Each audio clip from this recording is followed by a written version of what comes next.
আমি অমৃতা আবার চলে এসেছি তোমাদের কাছে একটা নতুন ভিডিও নিয়ে চন্দননগরের জগদ্ধাত্রী পুজো।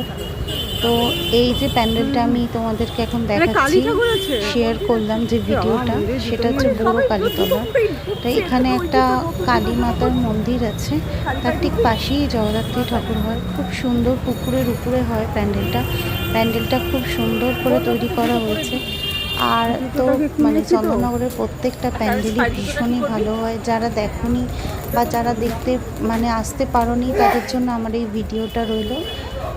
তোমরা অবশ্যই এই ভিডিওটা দেখো। আর চন্দননগরের জগদ্ধাত্রী পুজোর ভিডিও যদি তোমাদের ভালো লেগে থাকে তোমরা একটা লাইক করো, শেয়ার করো। আমার নাম করে বলেছে যে ওকে তাদের শেয়ার করছে, অনেক কথা বলছে, কি আবার বলেছে ও ওই বাড়ি নিয়ে কাজ করে, তাহলে ওটা মনে হয় ওকে বলতে কি হবে যাই না না ওটা একদম দেখতে পারে।